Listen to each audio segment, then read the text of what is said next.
बाप्पाच्या आगमनासाठी अवघा एकच दिवस उरलेला आहे आणि मोठ्या गणेश मंडळांमध्ये सुद्धा तोच उत्साह आहे, कारण बाप्पाच्या मूर्तीचं आगमन तिथे सुद्धा झालंय आणि घरोघरी सुद्धा आता गणपती आगमनाची लगबग सुरू आहे। गणेशोत्सवाच्या खरेदीसाठी बाजारपेठांमध्ये मोठी गर्दी पाहायला मिळते। दादरच्या फुल मार्केटमध्ये, अगदी ठाण्यात सुद्धा बाजारात गर्दी पाहायला मिळाली, तर कोकणात जाणाऱ्या चाकरमान्यांची सुद्धा रेल्वे स्टेशन आणि बस स्थानकांवर गर्दी पाहायला मिळाली। ही दृश्य सध्या आपण बघतोय।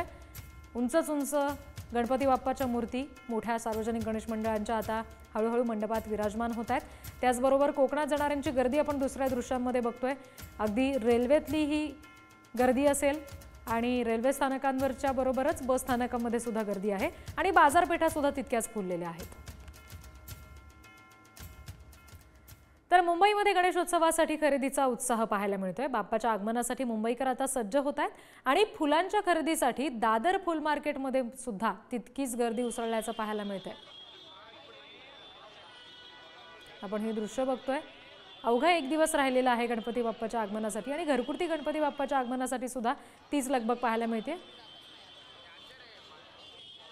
सध्या थेट फुल मार्केटमधून आपल्याशी प्रतिनिधी शिल्पा नरवडे जोडल्या गेलेल्या आहेत। त्यांच्याकडून आपण तिथली परिस्थिती जाणून घेणार आहोत। शिल्पा, काय नेमका उत्साह पाहायला मिळतोय बाजारामध्ये, कशा पद्धतीची लगबग आहे? अवघा एक दिवस उरलाय बाप्पा घरी यायला।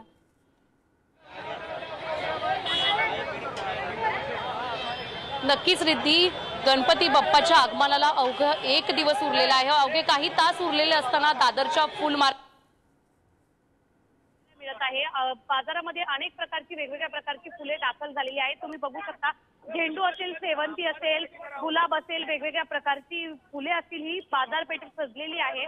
बाजारपेठ फुललेली असताना गणेश भक्त देखील या मार्केटमध्ये प्रचंड उत्साहाने या मार्केटमध्ये आलेले आहेत। पहाटेपासूनच या मार्केटमध्ये गर्दी पाहायला मिळत आहे। विशेष म्हणजे यावर्षी 150 ते 200 रुपये फुलांचा भाव वाढलेला आहे। एका किलो मागे गणेश भक्ताला 150 ते 200 रुपये मोजावे लागत आहेत। निश्चित, आणि जरी ही फुलं आता महाग असली तरी सुद्धा आजचा एकच दिवस बाप्पाच्या आगमनासाठी उरलेला असताना खरेदी तितक्याच मोठ्या प्रमाणात पाहायला मिळेल। धन्यवाद शिल्पा, दिलेल्या सगळ्या तपशिलांसाठी।